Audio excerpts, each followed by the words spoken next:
The movie opens in a strangely quiet household where a group of young kids is watching television. Not just any show, though, it's the Teletubbies, a surreal reminder of a world that once was. Innocent, safe. But in the background, something feels off. Voices of adults arguing, hushed but frantic, seep through the thin walls. Their tone is sharp, urgent. Something terrible is on its way.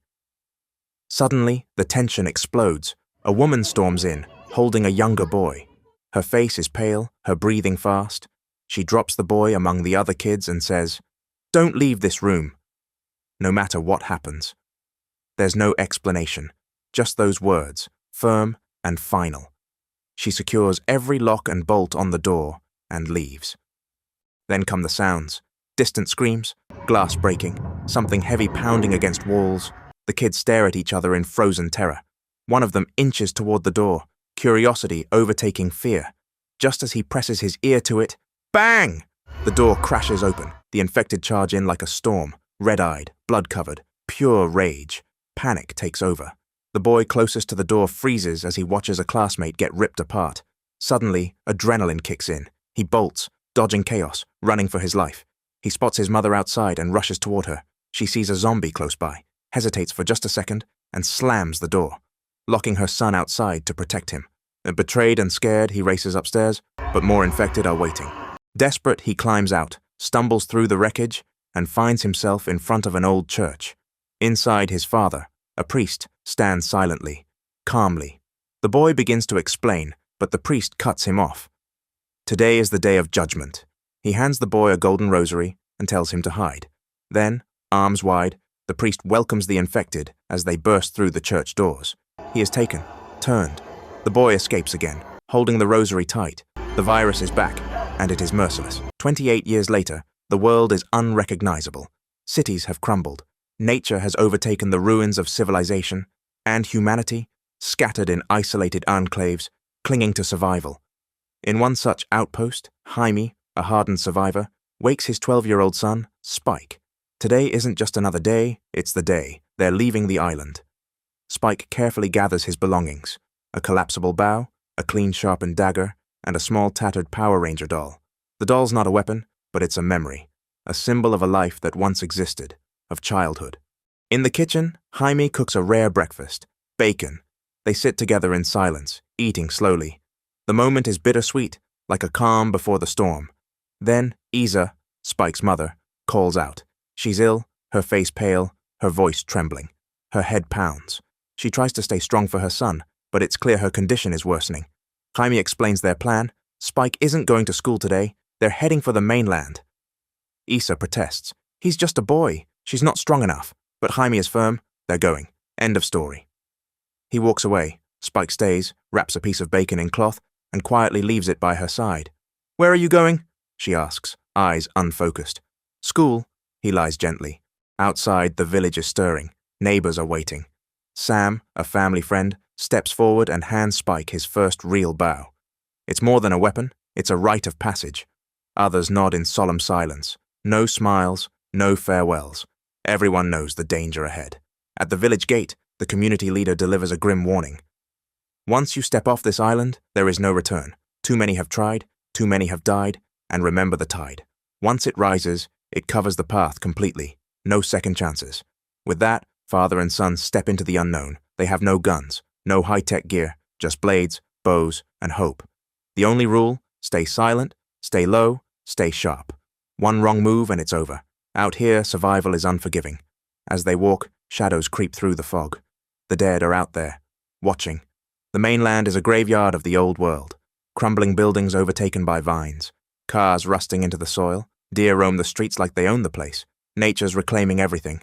Spike and Jaime push forward. Tension thickens with every step. They enter an abandoned house, hoping for supplies. But inside, horror awaits. A man, strung up by his ankles, dead. Letters carved deep into his chest spell out one name. Jimmy.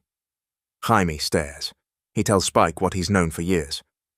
The infected aren't the worst thing out here. It's people, the ones who lost their minds. This man was left to turn. Jaime doesn't hesitate. You have to finish it, he tells his son. It's part of surviving. Spike hesitates. then fires. One arrow to the skull. They move on, the weight of that moment heavy in the air. Soon after, they find a deer carcass, torn apart. Then they spot something worse. The deer's head hung in a tree. That's the sign. Alphas. A new breed. Bigger, smarter, stronger, faster, deadlier. The first one appears, then more. A horde. Spike panics, misses every shot. Jaime fights with practiced precision. It's chaos, no room for mistakes. They retreat to another abandoned house, lock themselves in the attic, barricade every entry. But outside, the Alpha waits, silent, patient. Night falls. Spike spots a distant bonfire, asks Jaime about it. He doesn't know. Could be someone else out there. Maybe. Morning brings disaster. The old floor collapses. They barely escape. Realizing the tide is still low, they race back. Then it happens. Birds explode into the sky. The Alpha is coming. They run. Back at the village, the Watchers spot them. Arrows rain down. One flaming shot hits the Alpha. It goes down hard.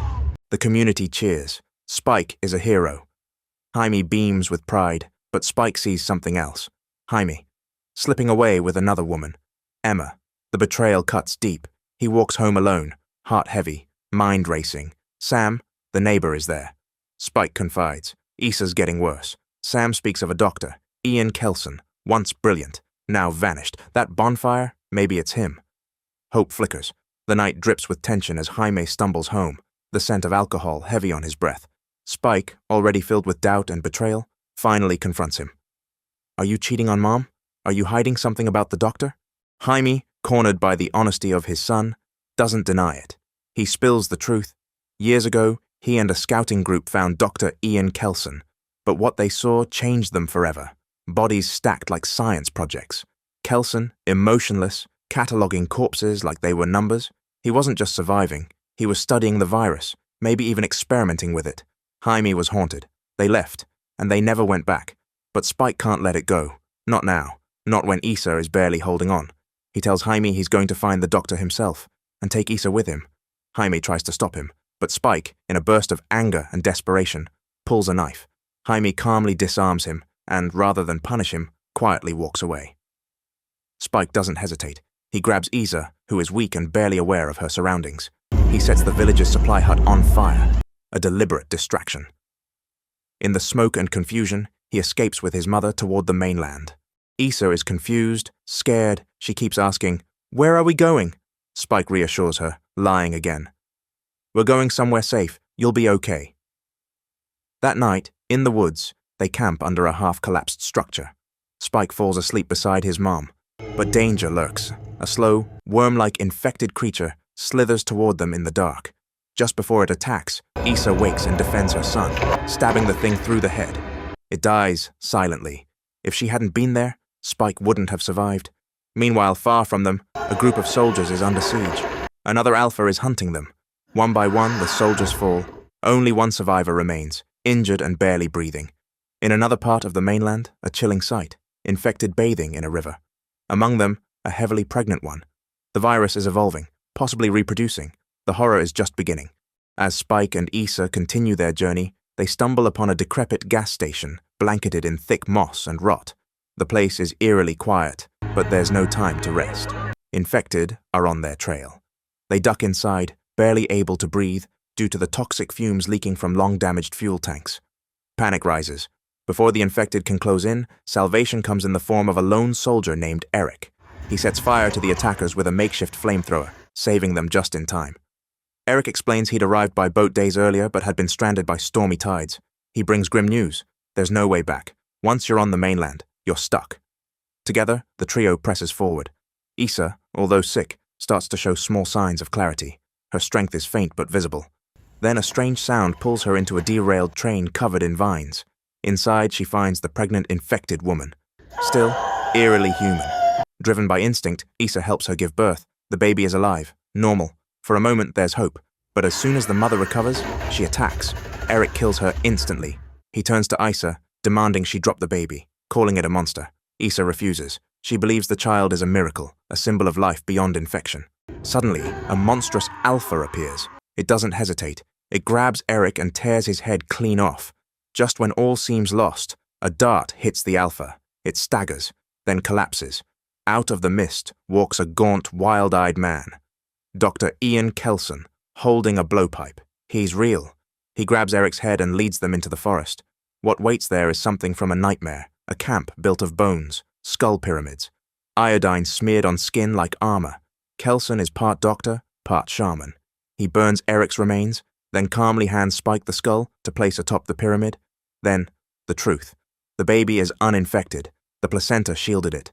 But Isa's illness isn't from the virus. It's cancer. Aggressive. Irreversible. Kelson offers her one final mercy. And Isa says yes. In the eerie stillness of Kelson's bone-covered camp, Isa faces her final moments. She knows what's coming. Kelson prepares the injection, a sedative that will take her away painlessly. It's quiet, almost reverent. There are no screams, no fight, only peace. Before the procedure, Kelson speaks to her gently. Isa thanks him, not with words, but with a calm gaze and a faint nod. Spike, too distraught to witness it, is sedated for the second time. The doctor wants to spare him the trauma of watching his mother die. When Spike wakes, the fire has gone out. The doctor hands him something wrapped in cloth. It's Isa's skull, cremated, cleaned, preserved. Spike doesn't speak. He carries it with shaking hands to the top of the skull pyramid and places it there, at the highest point. His final act of love, his goodbye. They bury the moment in silence, but the world does not stay still for long. Suddenly, the Alpha returns, wounded but enraged. It crashes through the trees, heading straight for Kelson. Spike doesn't hesitate. He grabs a sedative dart from Kelson's pouch and, in one swift move, jams it into the Alpha's side. The beast roars and stumbles, crashing to the earth, unmoving. Kelson looks at Spike with something like pride. "You did it," he says. "It's time to move on." Together, they walk to the edge of the woods. In Spike's arms, the newborn baby rests quietly. They reach the gates of a nearby community, Spike's old home. Kelson doesn't step inside. He hands Spike a note and watches as the boy places the baby in a blanket on the ground near the gate. The note reads, "Go your way. I'll go mine." As the baby is taken in, the people name her after her mother, Ala. Across the tide, Jaime, Spike's father, shouts his son's name. But the water is too high. His voice cannot reach. Spike is already gone. We find him later, cooking fish in solitude, sharpened by grief and survival. But danger comes creeping. An infected approaches, then another. Spike prepares to fight, but someone else steps in. A boy, now a man. Jimmy, from the beginning, wearing his father's crucifix. Flipped upside down, he smiles, offers Spike a hand. "You made it, come with us." Behind him, a new group. Survivors, fighters. A new chapter begins. This was 28 years later, 2025. A haunting reminder that the real strength isn't just in surviving the infected, it's in surviving the world they left behind. Like, comment, and subscribe for more full movie breakdowns. And remember, sometimes the scariest part of the apocalypse is what's still human.